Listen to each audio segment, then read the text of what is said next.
Tuan Imam, Tuan Bilal, untuk guru, tuan-tuan guru, para alim ulama, ketua-ketua masyarakat, barisan pemimpin-pemimpin, ahli-ahli ternama yang saya tak mampu sebut satu persatu, ibu-ibu, ayah-ayah, adik-adik, abang kakak, muslimin, muslimat, hadirin, hadirat yang hadir pada hari ini. Assalamualaikum warahmatullahi ta'ala wabarakatuh. Apa kabar semua? Alhamdulillah, semua alhamdulillah. Pertama-tama dan selamanya marilah kita mengaturkan rasa syukur pada Allah Subhanahu Wa Taala kerana Allah masih hidupkan kita pada saat ini. Ramai member-member kita, kawan-kawan kita yang telah dijemput lebih awal lagi sekalian. Sedangkan kita sedang menunggu giliran-giliran kematian kita yang entah bila. Malam ini, esok, lusa, tak ada siapa yang tahu. Dan pastinya kehidupan kita ni, kata para ulama, kita dihidupkan pada hari ini tidak lain dan tidak bukan adalah untuk kita sama-sama kita minta ampun pada Allah di atas dosa-dosa yang banyak. Janganlah kita membuat dosa-dosa yang baru, sedangkan dosa-dosa yang ada pun sudah menggunung-gunung. Ya, sebab itu kita dihidupkan oleh Allah Taala. Dan seterusnya hadis sekalian, alhamdulillah pada malam ini Allah Taala beri keizinan untuk kita sama-sama duduk di taman-taman syurga Allah. Kata ulama, siapa yang sudi duduk di taman-taman syurga Allah di dunia lagi, maka insya-Allah dia akan diletakkan di taman-taman syurga Allah di akhirat nanti. Amin insya-Allah.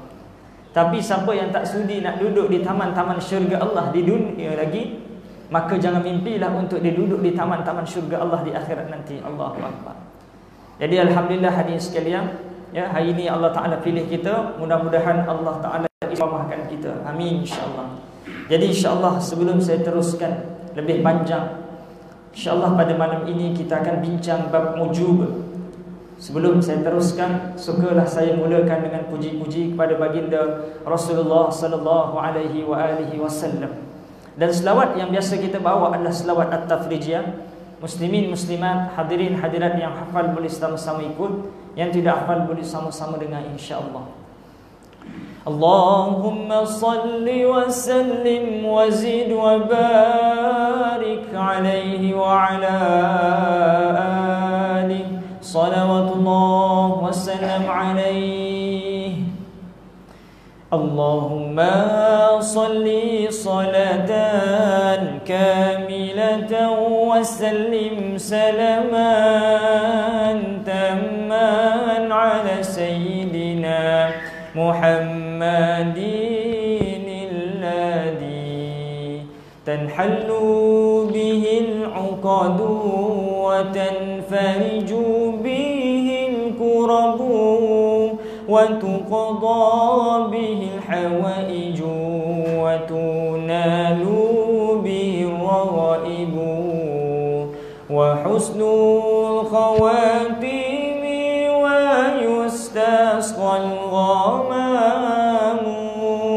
biwajhil karim wa ala alihi wa sahbihi fi kulli lamhatin wa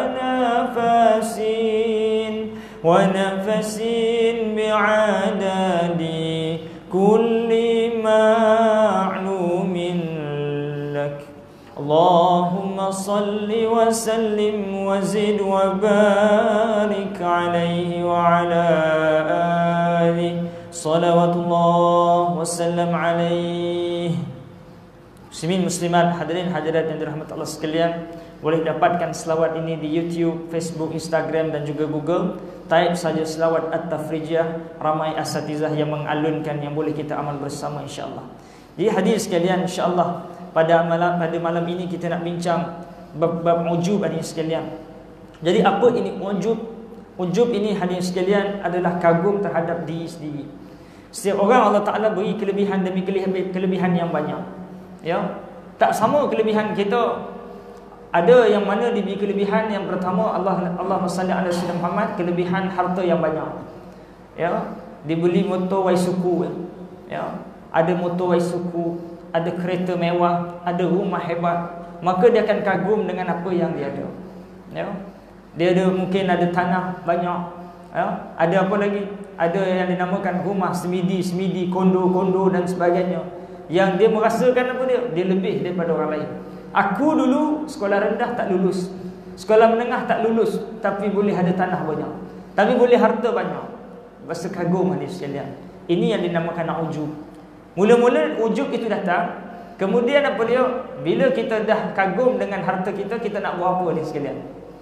Nak buat apa dah bila dah kagum dengan harta banyak? Nak tunjuk ni sekalian, ya. Kita buatlah kenduri doa selamat, ya, untuk kita jemput kawan-kawan kita datang ke rumah. Tujuan apa dia? Nak tunjuk frame-frame yang mahal kita beli di United Kingdom, kipas-kipas antik yang kita beli di Amerika situ, ya. Nak tunjuk kepada orang, nak tunjuk bahawa rumah kita ada swimming pool, ya. Nak tunjuk pada apa dia? Rumah-rumah kita ni ada apa dia? Ya, bukan biasa-biasa 3 tingkat, ya. Yang ibu-ibu pula nak tunjuk pula dekat kawan-kawan, tak payah basuh tak payah basuh pinggan, tak apa. Pergi belakang tengok, nak tengok apa dia? Nak tengok seramik, pinggan mangkuk, nak tengok kabinet. Oh, cantik kabinet ni. Ya. Ini kabinet ni import daripada Korea. Oh, ya. Mula-mula kagum. Lepas tu jadi apa dia? Ya. Mula ujub, kagum, lepas tu jadi riya, nak tunjuk pada orang. Lepas tu kawan puji, wah hebatlah. Well. Ya. Jadi sombong, jadi takabur. Saya kan kerja pilot, jadi tu yang boleh beli ni. Kalau kerja kilang tak boleh lah. Jadi sombong sekalian. Asal daripada apa? Ujub. Ini bahaya. Ya, daripada ujub naik tingkat kepada riya. Bila dalam sembang tu sebenarnya menurut Ibn Khaldun, sebenarnya menurut hadis Rasulullah, sebenarnya di dalam kitab Tanbihul Ghafilin muka surat 21 perenggan yang bawah sekali mengatakan, dia nak kata bagus dah, tapi rupanya ada niat lain. Dia nak supaya orang kata dia ni hebat, ya. Dia orang kagum dengan apa yang dia belajar, ya. Saya untuk pengalaman saya masa saya belajar di Syria dulu, saya ada berguru dengan lebih kurang 200 guru lah. Syekh ni sebut, ya. Hadis sekalian, sebenarnya tak salah pun nak belajar dengan siapa pun, tapi yang bahaya tu ujub. Mula ujub dia kagum. Ni apa kawan-kawan aku ni semua belajar Malaysia je, aku je belajar Syria, ya. Aku je belajar dekat Palestin macam tu, ya. Aku kenal nama syekh. Jadi kalau tak cerita orang tak tahu, ya. Jadi nak cerita, mula dia kagum, lepas tu dia nak riya. Lepas tu kawan puji dia, wah syekh bukan biasa-biasa ni. Alhamdulillah lah, ya. Berkat Anna ni ngaji. Tadi aku bila orang kata syekh tu Anna tu, berkat Anna ngaji di Syria tu, 10 tahun. Inilah yang Anna bawa. Allah, bahaya ni sekalian, ya. Ini penyakit kedua. Mungkin harta tak ada, tapi ada ilmu. Dia kagum dengan ilmu dia, bahaya, ya. Yang ketiga, mungkin ilmu tak ada, tapi dia ada apa? Dia ada paras rupa yang handsome, yang lawa, ya. Ataupun hadis sekalian, kita duk pegang tengok, jadi kita ni belum berkedut lagi, muda lagi aku. Umur 60 pun macam 20. Nampak? Allahu Akbar, kagum. Kita tengok tangan kita kagum. Oh, muda lagi. Ini berkat makan jamu mak timah, contoh, ya. Ataupun yang muslimat duk pergi tengok cermin kan, goyang sana goyang depan cermin. Wah, masih cantik aku ni, masih muda aku ni, ya. Pada 70 lah, masih muda lagi aku ni. Allahu Akbar. Lepas tu hadis sekalian, Allah Ta'ala jadikan rambut beruban ini tandanya apa dia? Untuk kita mengingati mati, ya. Supaya kita sentiasa mengingat bahawa, ya, uban ini tanda tuanya seorang. Jadi bila mungkin ada dunia untuk jambatan bertemu Allah Subhanahu Wa Ta'ala, fokus kita akhirat. Jangan dia di antara kita fokus kita dunia. Siapa yang fokusnya dunia, maka sembahyang tak khusyuk, mengaji tak ada nikmat.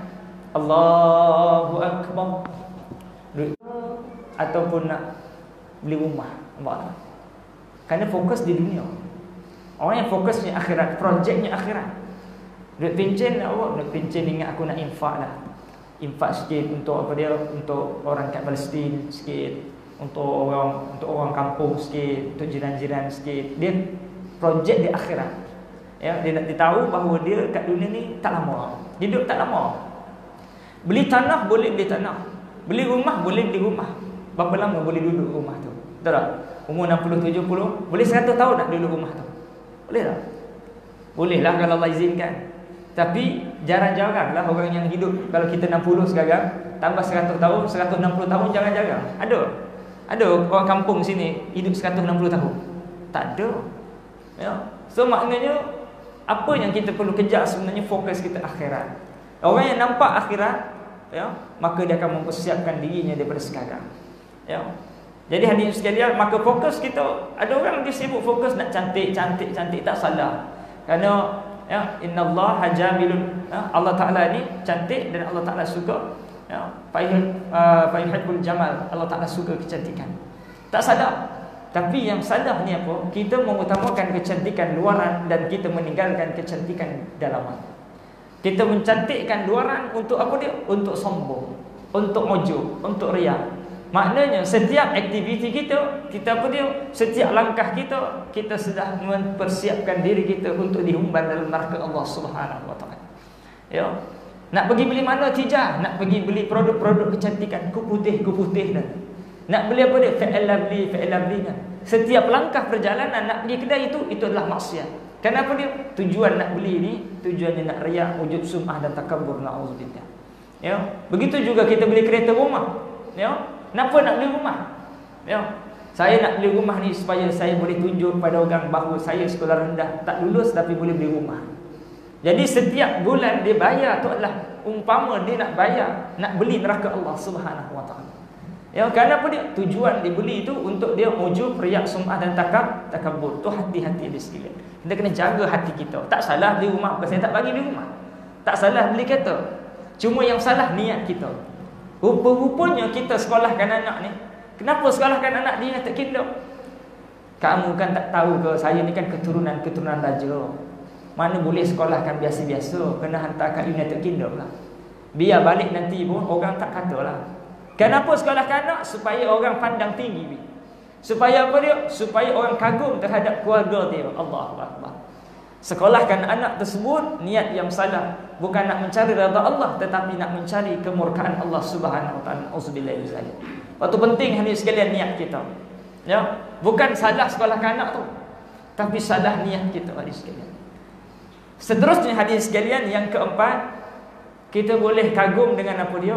Yang dinamakan dengan kesihatan, kekuatan jasmani kita. Haji umur berapa? Saya umur 80. Ustaz ni tengok lembik.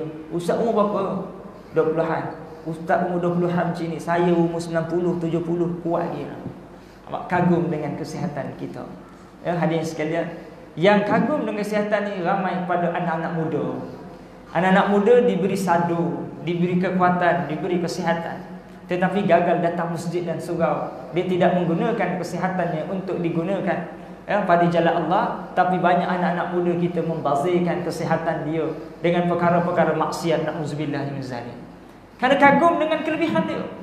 Let lu ya, enjoy dulu dia. Muda lagi dia tak? Allahu Akbar. Ya. Dia telah hayal dan hanyut dengan dunia-dunia dia. Baik itu kita sebagai orang tua, kita kena berpesan-pesan kepada kebenaran. Ya.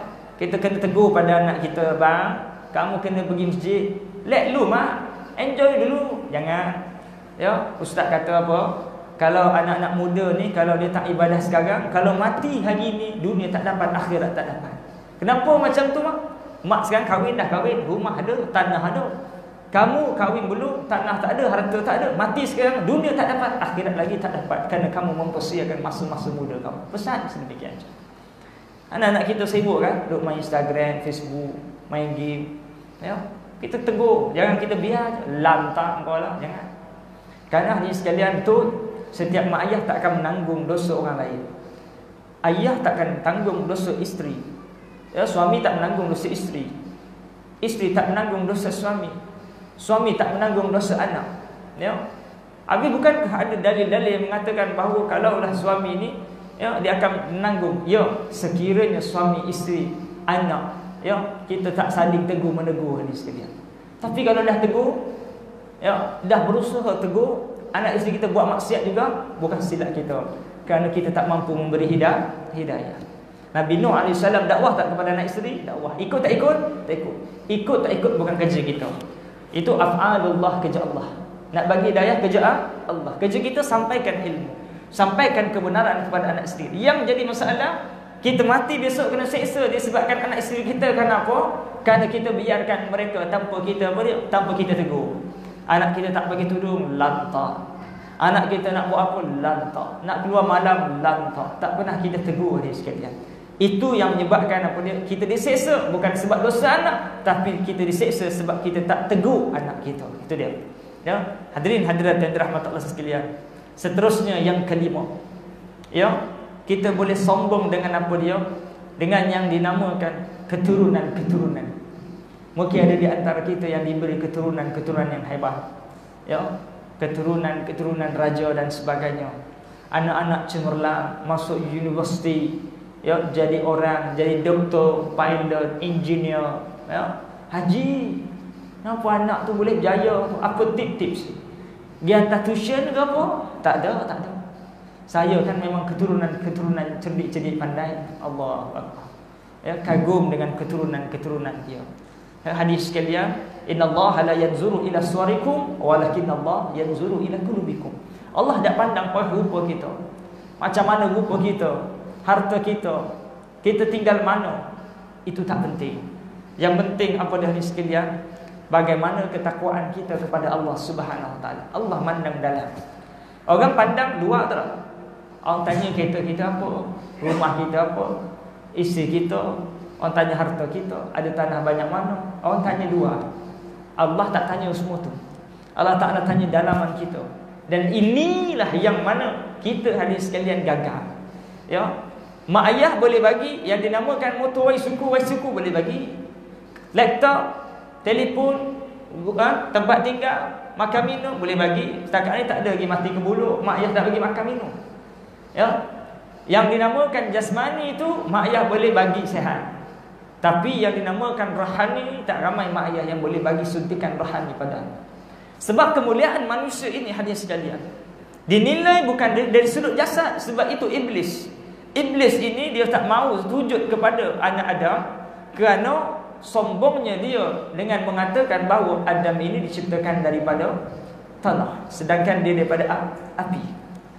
Sedangkan malaikat dia memahami bahawa manusia ini bukan sekadar tanah, tetapi pada diri manusia itu ada yang dinamakan roh. Dan roh ini yang menyebabkan seseorang individu itu mulia hadirin sekalian. Sebab itu kita datang ke majlis ilmu ini untuk memberi suntikan rohani kita. Supaya apa dia? Supaya roh kita benar-benar dimuliakan oleh Allah Subhanahu Wa Taala. Kerana jasad kita yang kita hari-hari bagi cantik, molek, makan apa dia? Makan jamu, makan apa pun, ini semua akan hancur hadirin sekalian dimakan tanah apabila mati nanti. Tapi roh kita hadirin sekalian, ini yang kita nak bawa di hadapan Allah Ta'ala. Bagaimana? Kalaulah roh kita ini bersih seperti mana kita dilahirkan dulu, maka kita selamatlah di hadapan Allah Ta'ala. Tapi kalau roh kita ni tak bersih, kotor dengan dosa, maka hadirin sekalian, maka teruklah kita dibelasah, dihumban dalam neraka Allah, na'udzubillah min zalik. Sebab tu hadirin sekalian, kekuatan dan kemampuan kita datang masjid bukan sebab jasad.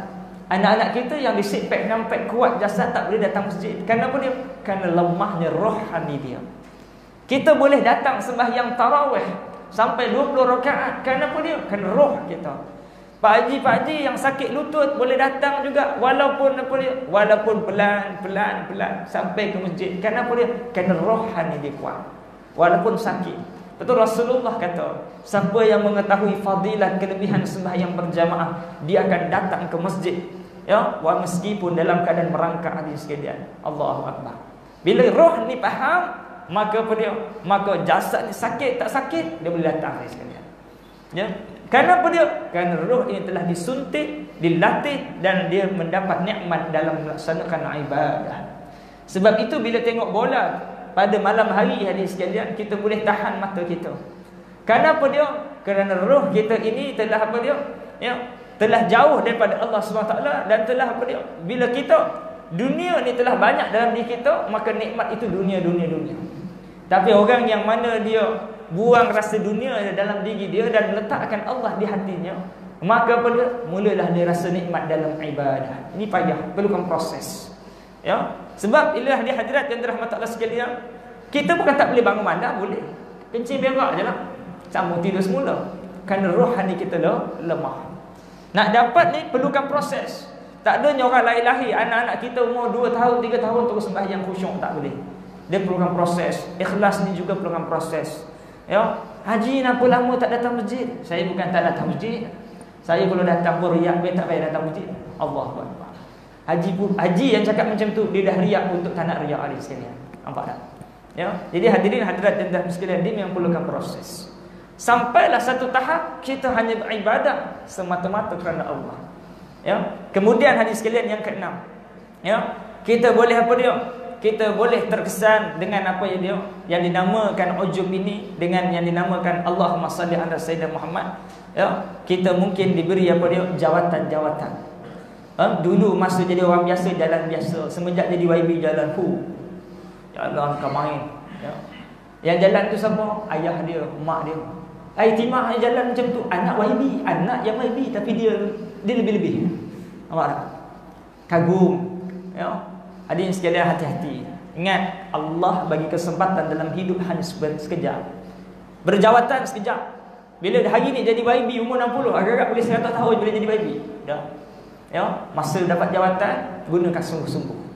Jangan sampai besok kita terlantar sakit, ketika itu kita tengok baju-baju meeting kita di parlimen. Kita tengok baju-baju meeting kita, mengalai mata kita. Kenapa masa aku ada jawatan dulu, aku hanya faham bahawa masyarakat mesti kena dapat beras kampik sebulan boleh kenyang.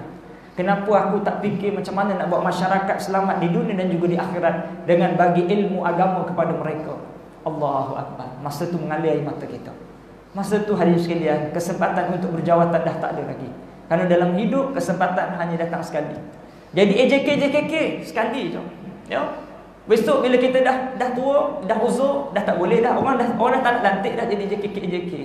Tok Imam pun orang dah tak nak lantik dah. Uzur dah. Betul tak? Nak bagi tahu apa dia, masa kesempatan Allah bagi, guna sebaik mungkin. Kerana apa dia? Kesempatan ini berjawatan, menjadi title suami sebentar je. Ya, boleh 1000 tahun dah. Masa jadi suami sungguh-sungguh. Jadi ketua kampung sungguh-sungguh. Jadi tok imam sungguh-sungguh. Jadi ustaz, jadi sungguh-sungguh. Apa pun dalam hidup semua sebentar je. Allah bagi 3 hari je. Semalam yang takkan mungkin kita kembali semula. Siapa boleh kembali semalam? Tak payah semalam, 1 saat tadi. Siapa boleh undur semula, saya bagi motor suku malam ni. Boleh tak boleh? Tak boleh ni sekalian. Ya. Lepas tu apa dia? Hari kedua, hari sekarang ni yang menentukan hari esok. Betul tak? Yang mana hari sekalian, segala perubahan kita hari ini adalah kesan daripada semalam. Betul tak? Apa yang kita usahakan. Ya. Kemudian hari yang ketiga adalah hari esok yang belum pasti. Siapa boleh jamin besok dia hidup lagi? Tak boleh. Ya. Maknanya hadis sekalian, kita diberi 3 hari dia dalam hidup. Ya. Maknanya gunakan sungguh-sungguh masa kesempatan yang Allah berikan dalam hidup kita. Masa ada mak, manfaatkan sungguh-sungguh. Berapa ramai orang kecewa hari ni bila mak dah tak ada. Ustaz, mak saya dah meninggal tahun 1990 lagi dah. Saya kecewa. Kenapa? Kerana masa hayatnya saya pernah mengguriskan hatinya sehingga berderai air matanya laju jatuh ke bumi. Saya tak sempat untuk meminta ampun padanya. Saya telah kehilangan lama dah doa-doa mustajab daripada mereka. Allahu Akbar. Berapa ramai orang yang kecewa masa hayatnya. Mak yang mengkandungkan dia, yang melahirkan dia, yang sanggup bau tahi dia, membesarkan dia, yang hari-hari marah kerana apa dia? Tak nak kita digilis lori. Nak, jangan keluar, hati-hati di jalan raya. Tujuannya apa dia? Nak bagi kita hidup sampai besar sekarang lah. Dengan semua benda ini, kadang-kadang oleh kerana kita manusia yang lemah, kita pernah mengguriskan hati mak kita. Hari ini kita kehilangan doa mustajab daripada mereka. Hadirin sekalian, kita menyesal, tapi sesalan ini tak ada guna lagi. Kesempatan ada mak, kesempatan ada mak ayah, gunakan sungguh-sungguh. Betul tak? Ya, kesempatan kita ada duit, bukan selamanya kita ada duit. Masa ada duit tak beringat, betul tak? Nak belanja sungguh. Ya, sebab itu hadirin sekalian, kesempatan apapun yang diberikan dalam hidup kita, guna sungguh-sungguh. Dan yang ketujuh hadirin sekalian, kita boleh apa dia? Ujub dengan ibadah. Ini bahaya. Allahu Akbar. Kita naik motor geng-geng, naik kereta ke, nampak lalu sebelah rumah kawan-kawan kita, Allah. Subuh ni subuh. Gelap je rumah haji-haji ni, ahli neraka haji ni. Allah. Memang saya juga ahli syurga. Allah, kagum. Bahaya. Ya. Kita masuk masjid hidupkan lampu. Ni kalau aku mati, siapa nak hidupkan lampu? Siapa nak hidupkan kipas? Memang aku juga ahli syurga. Allah, kagum. Ni bahaya ni sekalian. Ya. Jangan ada di antara kita yang ibadah tapi kagum terhadap diri dia. Sedangkan dia bangun tadi bukan sebab jaloceng, bukan sebab isteri, tapi sebab Allah bangunkan dia. Pasanglah 10 pun jaloceng. Kalau Allah tak kata tak bangun, tak bangun. Jiran yang bangun. Apalah jiran sebelah tu. Bunyi kangkring tak bangun. Kita yang bangun, bang. Betul tak? Anak kita jerit macam mana pun tak nak bangun. Subuh gajah pukul 9 baru bangun. Kadang sampai pukul 12 subuh dinosaur. Allahu Akbar. Nak begitu hadis sekalian, dalam hidup ini ya, kesempatan yang Allah Ta'ala berikan dalam ibadah, manfaatkan sungguh-sungguh. Ya, kita kena jaga keikhlasan kita. Ulama bila dia ibadah bagaimana hadis sekalian? Bila tengah dia zikir subhanallah, subhanallah, subhanallah. Orang lalu cepat-cepat simbang tasbih. Buat macam tak zikir, nak jaga hati. Kita orang lalu solat Jumaat ramai orang lagi keluar tasbih subhanallah, subhanallah, subhanallah, subhanallah, nak tunjuk ke orang. Wah, hebat haji. Biasalah. Sejak balik haji ni dah berubah dah. Allahu Akbar. Bahaya ni sekalian. Ulama bila qiyamul lail habis sembahyang, dengar bunyi orang datang, cepat-cepat buat-buat tidur. Tak nak tunjuk dia sembahyang. Kita dengar orang datang, Allahu Akbar. Nak tunjuk pada orang kita sembahyang qiyam. Allahu Akbar. Ataupun kalau orang tak ada, siang-siang Dijak tengah potong bawang ni, malam tadi hujan pukul 4. Ya. Macam mana kamu tahu? Itulah malam tadi saya qiyam. Itulah tersedar tu hujan. Oh, nak senang nak cerita dia qiyam, tapi saja cerita hujan, tak hujan. Allahu Akbar. Bahaya tak bahaya ni sekalian. Ujub, kagum. Mula-mula kagum kan, lepas tu nak riak supaya boleh sombong kan. Oh, Teja hebat kau boleh qiyam, aku ni tak boleh qiyam. Dalam hati, biasalah, memang aku je hebat, kau memang tak boleh buat. Allahu Akbar. Ya, bahaya ni sekalian. Tujuh ni. Mungkin tadi saya sebut, mungkin dia tak kaya tapi dia ada rupa. Mungkin dia tak ada rupa tapi dia ada dia ada kelebihan ibadah. Mungkin ada kelebihan kekuatan jasmani. Yang saya tujuh tadi mungkin ada terkena pada kita, yang kita kena hati-hati ya sekalian. Ya, kita selamatkan diri kita daripada sifat ujub, sifat kagum terhadap diri kita. Kata tuan pengarang hadis sekalian, ya, apa itu ujub? Iaitu ya, menganggap dan merasakan dirinya lebih daripada orang lain. Ya, bila kita ada lebih, mesti kita akan rasa lebih. Tapi orang beriman, takkan orang beriman dia tak rasa lebih dah, kerana dia merasakan semua milik Allah Ta'ala. Mana milik kita, tidak ada milik kita, semua yang ada Allah yang punya. Allahu Akbar. Hadis sekalian, semua yang ada dalam hidup ni Allah Ta'ala punya.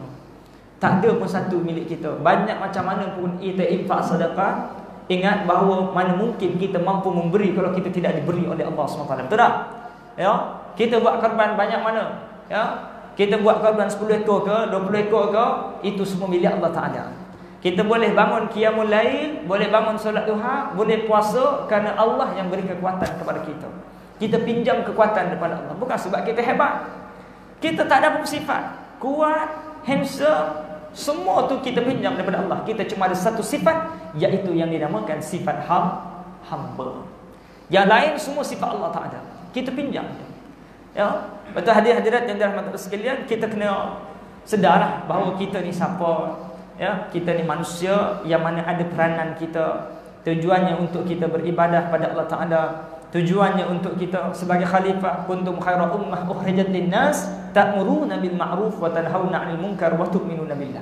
Kita diciptakan Allah untuk manusia, bukan untuk kucing. Untuk siapa? Manusia. Ya, habis kucing, lembu, kambing ni buat apa? Perhiasan. Ya, kalau tak ada semua, tak syok ah. Gelap je kucing, tak ada pokok, tak ada, semua tak ada, semua ni perhiasan dunia. Ya. Untuk manusia, suruh orang buat baik, cegah kemungkaran. Wa tu'minuna billah, dan jangan lupa beriman juga pada Allah. duk suruh orang buat baik tapi lupa diri, bahaya juga. Dijelaskan dalam surah Al-Baqarah, ya, atamuruna an-nasa bil birri wa tansawna anfusakum wa antum tatluna al-kitab afala ta'qilun. Kenapa kamu suruh orang buat baik sedangkan kamu lupa diri kamu, sedangkan kamu membaca kitab? Ya, ni bahaya. Allah Taala bagi ancaman. Kita suruh orang buat baik tapi kita tak buat juga. Sebab tu ramai ustaz-ustaz dia masuk dalam neraka Allah Subhanahu Wa Taala. Bahaya. Ya, saya tegur pada diri saya dan semua. Ya, besok ni anak-anak murid tanya ustaz, kenapa ustaz masuk neraka? Ustaz tu jawab, iyalah masa kat dunia aku suruh orang buat tapi aku tak buat. Ya, tapi yang mendengar buat. Ya, jadi sebab itu kamu masuk syurga. Allahu Akbar.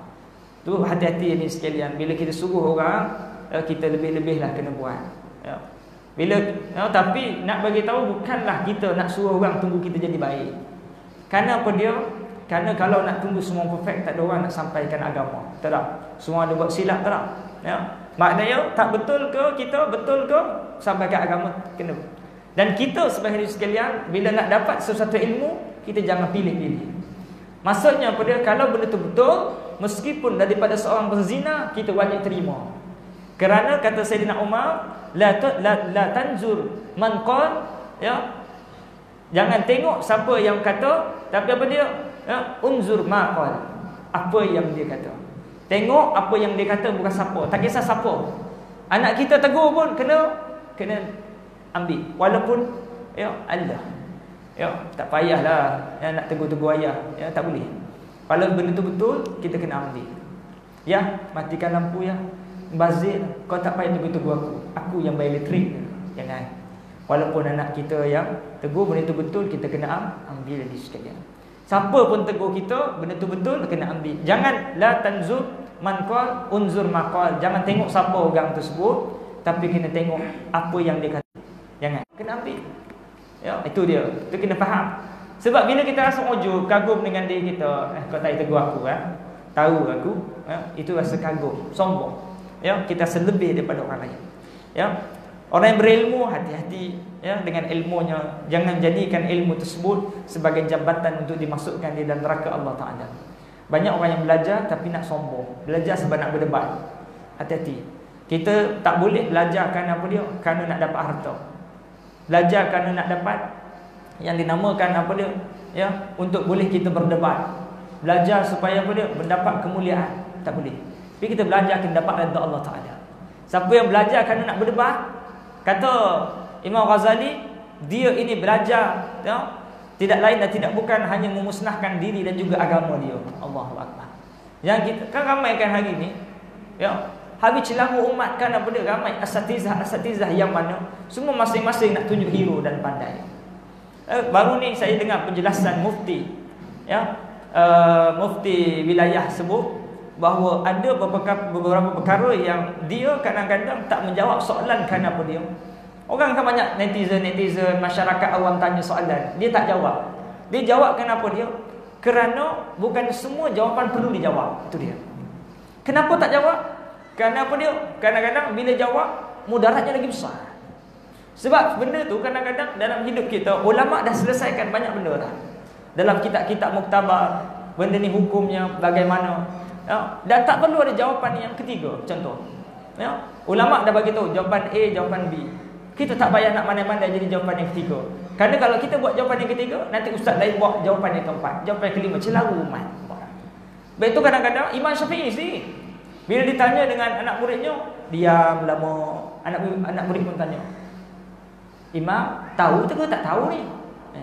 Tahu. Habis tu tahu, kenapa tak jawab? Saya bukan tak nak jawab, tapi saya bimbang mudarat lagi besar kalau saya jawab.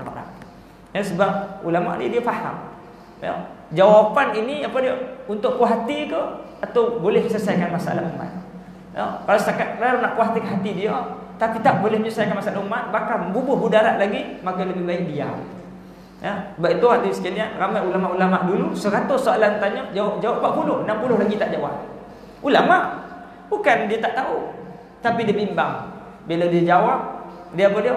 Dia kadang-kadang cuma sekadar nak puaskan hati ke setengah pihak dan boleh memberi mudarat dia yang besar lagi ni sekalian. Ya. Baik hadirin hadirat yang dirahmati Allah sekalian. Sebab itu kadang-kadang Ya, kita pergi belajar ni, ada setengah orang dia belajar kerana apa dia? Supaya orang pandang tinggi pada dia. Ni bahaya. Ya, kalau nak kira ilmu kita, iblis lagi pandai lagi daripada kita. Iblis daripada sebelum Nabi Adam belajar lah. Sampai sekarang belajar tak habis-habis, tujuannya nak jahanamkan umat Muhammad. Kita belajar baru berapa tahun, tapi dah sombong lebih hebat daripada iblis. Allahu Akbar. Ya, sebab itu kita hadis sekalian belajar ilmu yang berkat ini adalah ilmu yang mana kita semakin belajar kita semakin dekat dengan Allah Taala. Tapi kalau ilmu yang kita belajar semakin kita lawan Allah Taala, berapa ramai profesor, doktor, orang bijak pandai makin belajar tapi makin lawan Allah Taala. Kenapa dia? Kerana niat yang salah. Niat belajar, saya ulang semula lagi, sebelum ni mungkin saya dah bagi tahu. Ingat, niat belajar ada dua. Yang pertama, kita belajar yang pertama untuk menghilangkan kejahilan dalam diri kita dan juga kejahilan pada orang lain. Ya, maaf, yang pertama mencari redha Allah Taala. Ya, redha apa? Kasih sayang, restu daripada Allah Taala. Allah restu, Allah setuju, Allah redha, maka belajarlah. Yang kedua, menghilangkan kejahilan dalam diri kita. Asalnya memang kita tak pandai, nak bagi pandai. Ya, sebab apa dia? Sebab kata ya Allah Imam Syafi'i, siapa yang tak nak ya peritnya belajar, tak nak menanggung peritnya belajar, maka dia akan menanggung peritnya bodoh seumur hidup dia. Itu dia. Masa kecil-kecil, muda-muda, kita dah perit dah belajar. Maka apa dia? Maka masa kita tua dah tak perit lagi. Tapi siapa yang dia tak nak menanggung peritnya, payahnya belajar masa muda, maka peritlah dia perlu menanggung kebodohan sepanjang hidup dia. Ini kata Imam Syafi'i. Ya, jadi kita tujuan belajar nak hilangkan kejahilan dalam diri kita, dan yang kedua menghilangkan kejahilan pada diri orang lain. Bila orang lain tak pandai, kita kena bantu. Tapi berapa ramai orang yang sombong. Kau ni kecil-kecil tak nak belajar, dah besar-besarkan orang. Nampak. Ini bahaya. Orang yang belajar kerana Allah tak timbul sedemikian. Ada orang yang kadang-kadang boleh tak share resipi ni? Tak boleh. Kenapa? Nanti kamu niaga juga, nanti ambil bisnes saja. Sombong. Kedekut ilmu. Adik sekalian, bahaya.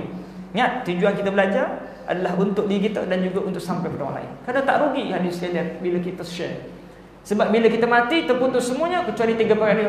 Yang pertama sedekah jariah, yang kedua ilmu yang bermanfaat yang kita sampaikan. Selagi mana ilmu kita digunakan, selagi itu kita akan dapat yang dinamakan saham tersebut. Ya, yang ketiga, doa daripada anak yang soleh. Untung orang yang sentiasa bebel ni, mak-mak ni untung hadis sekalian. Bebel duduk makan. Kamu ni tak betul, ni tak betul. Dia ajar. Anak tu memang tak suka. Tapi hadis sekalian, bila kita dah mati, dia akan teringat suara mak dia. Allah dah hilang dah kehilangan besar, iaitu suara-suara bebelan mak-mak saya. Yang mana yang mak saya dulu suruh saya sembahyang, suruh saya buat ni, nampak tak? Ya, kemudian kita insaf waktu tu, kita amalkan, maka mak kita dalam kubur dapat merasai nikmat yang dinamakan saham, ilmu yang disampaikan masa kita muda dulu, ya, mengalir ke dalam akaun pahala mak kita. Ada tips-tips mak kita pula kita kongsikan pula ke kawan-kawan kita, contoh. Nampak tak? Tu pentingnya ni sekalian. Biar bebel, anak suka tak suka lampak. Ya, kerana apa dia? Kerana benda tu baik. Ya, satu hari nanti dia akan apa dia? Hargai setiap bebelan kita. Bila kita taat, tak ada. Biasa. Orang akan hargai seseorang apabila dah taat, tak ada. Masa ada, cemuh, caci. Ya, bila dah tak ada baru rindu Allah. Dia dah tak ada dah sekarang. Ya, nampak tak? Inilah manusia ni sekalian. Ya, kerana manusia tidak memahami dan tidak mampu menghargai. Kerana kita lemah. Tapi siapa yang dibuat sesuatu kerana Allah, Allah tak pernah mengecewakan dia. Manusia sentiasa kecewakan kita. Kita habis juta-juta dah untuk anak kita sekolah, tuition semua. Tapi bila besar berapa ramai anak-anak sekarang yang menderhaka pada mak ayah dia. Ya, nak bagi tahu kita buat sesuatu akhirnya dikecewakan. Tapi siapa yang buat baikkan Allah, Allah tak pernah kecewakan kita di dunia dan juga akhirat. Itu pentingnya ikhlas tadi sekalian dalam ibadah. Seterusnya hadirin hadirat yang dirahmati Allah sekalian, cara untuk kita mengelakkan diri kita daripada sifat ujub ini, ya, dijelaskan oleh para ulama. Yang pertama, hadirin hadirat yang dirahmati Allah sekalian, kita perlu menganggap bahawa semua kelebihan ini datang daripada Allah, supaya kita tak perasan, ya, bahawa itu semua datang daripada kita. Yang kedua, hadirin sekalian, bahawa kita faham bahawa taufik dan hidayah untuk beramal itu datang daripada Allah. Kita boleh bangun qiyam, boleh tahajud, itu juga kesempatan dan, ya, peluang yang Allah berikan pada kita. Bukan sebab kita hebat, bukan sebab kita sekolah agama pondok, bukan sebab kita tidur awal, bukan sebab kita pasang jam loceng, bukan sebab kita dapat isteri soleh yang kejut setiap hari dah. Tapi semua tu walaupun tapi ini kurniaan daripada Allah SWT. Ya. Yang kedua hadis sekalian, yang ketiga, yang ketiga, takut tidak diterima amalnya. Ya. Bila kita buat sesuatu amal, bila aku ujub ni, takut Allah Taala tak terima. Itu dia. Silakan.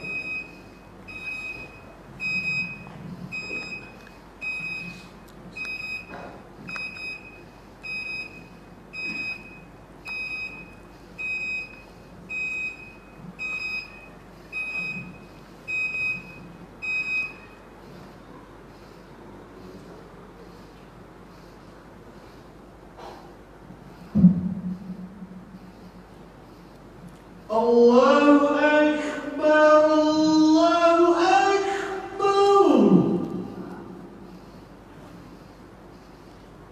Allahu Akbar, Allahu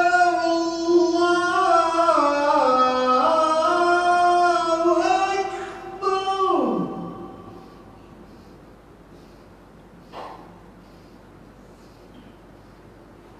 Asyhadu an la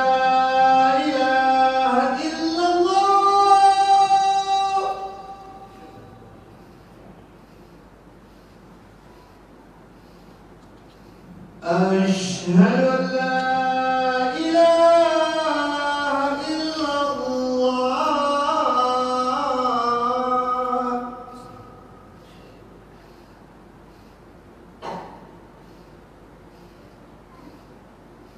أشهد أن محمدا رسول الله.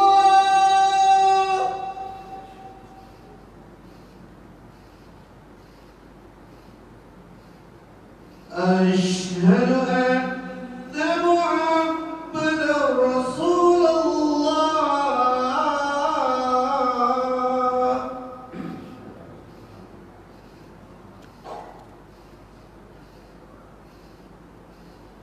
حي على الصلاة.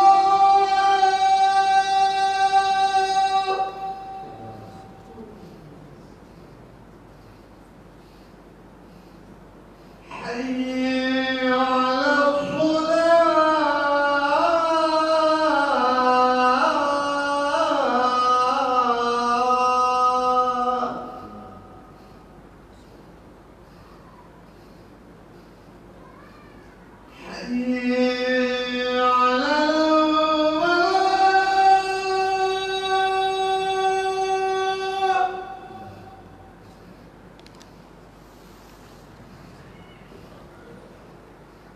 حي على الفلاح.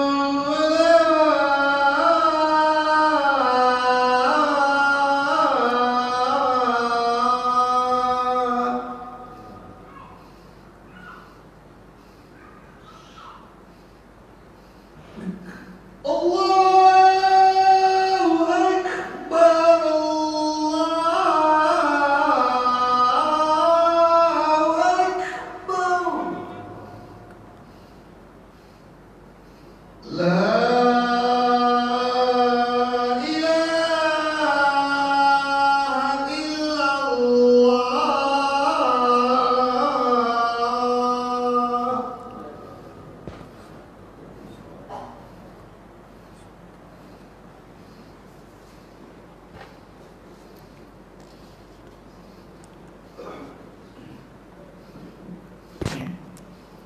Muslimin, muslimat, hadirin hadirat yang dirahmati Allah sekalian, insya-Allah kita sambung sikit lagi berkenaan ujub ini.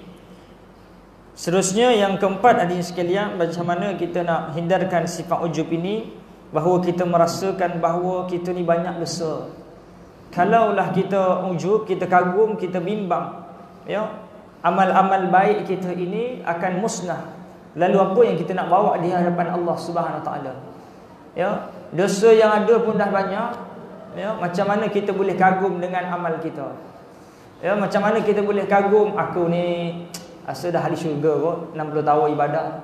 Macam mana kita boleh kagum sedangkan kita belum dapat rizal keputusan daripada Allah lagi? Anak-anak kita ni sekalian nak dapat keputusan SPM, bimbang tu, betul tak? Dah dapat baru lega. Macam mana boleh lega dulu? Belum Allah bagi, belum mati lagi, belum ditimbang lagi amal, betul tak? Jadi sebab itu hadirin sekalian, kita rasa bimbang dan bimbang supaya kita sentiasa baiki amal ibadah kita. Orang yang mana dia bila bangun pagi dalam keadaan dia kecewa, dia tak dapat bangun qiyamul lail, lebih baik daripada orang yang buat qiyamul lail tapi dalam siang hari dia cerita pada orang. Itu dia. Siang-siang bangun Allah tak terbangun pula dia. Ya, tak apa. Berbanding orang yang buat tapi cerita pada orang. Itu dia. Kita kena ingat ni sekalian. Dalam hidup ini, Allah Ta'ala bagi hidayah, bagi hadiah kepada siapa yang mana dia istiqamah dalam ibadahnya, meskipun ketika suatu hari dia tak mampu buat, Allah akan bagi pahala macam mana dia buat biasa. Contohnya, macam biasa dia setiap hari datang masjid, tapi satu hari dia demam. Walaupun dia tak mampu datang masjid, tapi dia nak juga pergi masjid macam mana biasa dia buat. Allah bagi pahala dia datang masjid walaupun dia duduk rumah saja. Itu dia. Ini kelebihan orang yang istiqamah dalam ibadah. Dia biasa pergi masjid pagi, petang, siang, malam dia waktu, tapi mana Haji Dolah tu? Dia kan lumpuh sebelah, na'uzubillah. Ya, duduk kat rumah sekarang dah terlantar seminggu, datang Haji, Allah saya rindu dengan sahabat-sahabat saya kat masjid. Saya lama dah nak pergi masjid dah, tapi tak dapat, apakan daya, mengalir air mata dia. Haji jangan risau Haji, Allah bagi pahala sebiji macam Haji pergi masjid walaupun Haji duduk rumah. Sebab apa dia? Sebab Haji memang jenis istiqamah datang masjid, ya. Kerana Haji tak nak, bukan tak nak pergi, tapi apa dia? Kemampuan yang terbatas. Itu dia. Tapi kalau orang yang mana dia ni memang jenis tak pergi masjid, duduk rumah sakit pun tak dapat benda. Itu dia. Itu penting ni sekalian. Ya, niat kita dalam buat kebaikan itu. Bila dia kagum saja, bila orang yang tumpang dengan dia tu pergi tempat lain, awan tu tak pergi ke dia, awan tu ikut orang yang dihinakan tersebut. Allahu Akbar. Itu bahaya ni sekalian. Ya, ada satu hari kisah juga, seorang abid beribadah tu duduk pada zaman Nabi Musa AS. Dia tanya dengan Nabi Musa, wahai Nabi Allah, boleh tak kau tanya kepada Allah, aku ni dah layak tak masuk syurga? Ibadah 70 tahun, kita 70 tahun pun rasa dah kompong dah. Jangan ni sekalian. Boleh tak tanya? Lalu pendek cerita, ditanya pada Allah melalui malaikat. Malaikat kata, disampaikan semula pada malaikat. Malaikat kata, dia ni tak layak. Allah Akbar. 700 tahun tak layak ni. Wahai ahli abid, aku dapat maklumat bahawa kamu ni tak layak mengalir mata doa, ya Allah, kalaulah aku ni ahli ibadah, yang ibadah ni pun tak dapat pergi masuk syurga, macam mana orang yang buat maksiat dan tak beribadah kepada kamu? Bila rasa rendah diri macam tu, Allah masukkan di dalam syurga. Nampak tak? Bila Musa kagum ibadah lama, ya, umrah banyak contoh kita kan, haji banyak, sembahyang banyak, pergi masjid selalu, jangan kagum kita. Ya, supaya apa dia? Supaya kita sentiasa ada ruang untuk baiki diri. Bila kita kagum, kenapa tak ada pergi masjid? Ayah dah selalu dah pergi masjid. Sebab dah rasa selesa, dah kagum dengan amal kita. Itu pentingnya kita biar kita rasa kurang dan kurang supaya ada ruang untuk tambah amal. Tapi kalau rasa dah cukup, tak ada ruang untuk kita nak tambah amal. Itulah sedikit pengusian saya daripada hari ini, sekalian. Mudah-mudahan yang sedikit itu memberi kelebihan kepada kita untuk akan datang insya-Allah, supaya kita tambah amal. Dan kata Ibnu Mas'ud, al-halaku fi isnain al-qunutu wal ujub. Dua kebinasaan. Yang pertama adalah apa dia? Putus asa, dan yang kedua adalah ujub. Ingat, dalam hidup ni ada dua yang akan membinasakan kita, iaitu putus asa dan juga ujub. Siapa-siapa yang mana dia putus asa, ramaikan yang bunuh diri, putus asa, musnah hidup dia. Yang kedua, bukan jasad dia, tapi amal dia. Oleh kerana dia ujub, musnahlah amal ibadah dia. Penat saja dia bekerja kat dunia ini untuk beribadah, tetapi tidak dipandang oleh Allah Subhanahu wa taala. Auzubillahi min zalik. Mudah-mudahan sikit itu memberi manfaat kepada kita, dan mudah-mudahan ini disampaikan kepada orang yang tak ada pada majlis ini insya-Allah. Hadirin sekalian, sebelum mengakhiri, sukalah saya kita sama-sama datangkan doa pada Allah Subhanahu wa taala. Auzubillahi as-sami'il 'alim minasyaitonir rajim. Bismillahirrahmanirrahim. Alhamdulillahirabbil alamin, wassalatu wassalamu ala asyrafil anbiya'i wal mursalin wa ala alihi wa sahbihi ajma'in. Ya Allah, ya Tuhan kami, ampun dosa-dosa kami yang banyak ni ya Allah. Kami sudah dosa kami banyak ya Allah, bagaikan buih-buih di lautan ya Allah. Kalau kau tak ampun dosa-dosa kami, confirm kami dihumban dalam neraka-neraka-Mu ya Allah. Ya Allah, apabila itu pun kami tak sanggup tahan panasnya ya Allah, bagaimana kami sanggup menahan pedihnya, perihnya api neraka-Mu ya Allah. Ya Allah, kami memohon agar kau ampun dosa-dosa kami ya Allah. Ya Allah, kami mohon juga ya Allah, Kau ampunlah dosa kami ya Allah terhadap ibu ayah kami ya Allah. Kami sedar dalam hidup kami banyak buat silap pada mak ayah kami. Kami pernah mengguriskan hatinya sehingga berderai air matanya laju jatuh ke bumi ya Allah. Ya Allah, ya Tuhan kami ya Allah. Ya Allah, Kau kasihanilah mak ayah kami, jangan siksanya ya Allah. Letakkan mereka di kalangan para salihin dan syuhada ya Allah. Ya Allah, kami semua bakal jenazah ni ya Allah. Kami semua akan meninggal dunia ya Allah. Ya Allah, ramai kawan-kawan kami yang telah meninggal dunia lebih awal ya Allah. Mereka tak ada ruang ya Allah untuk meminta ampun padamu, beristighfar, berinfak dan sedekah, datang masjid dan sebagainya. Sedangkan kami masih diberi umur, ruang dan peluang untuk kami baiki kehidupan kami. Berilah kemampuan pada kami agar kami istiqamah dalam beribadah ya Allah. Ya Allah, kami sedang menunggu giliran kematian kami ya Allah. Matikan kami semua dalam husnul khatimah. Sudilah anak kami, uruskan jenazah kami, mandikan kami, kafankan kami, sembahyangkan kami, iringi kami ke kuburan dan membawa kami perlahan-lahan ke liang lahat ya Allah.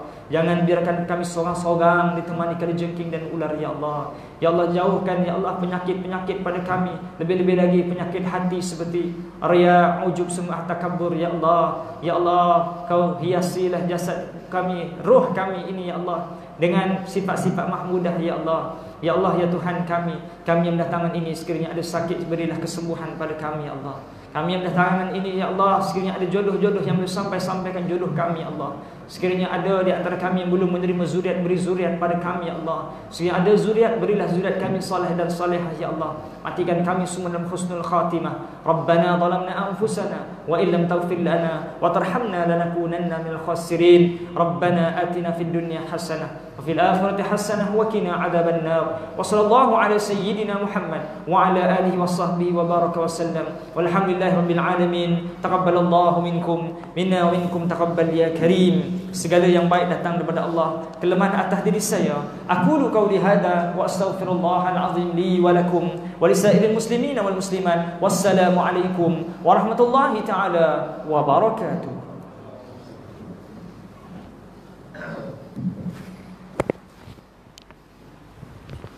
Sip.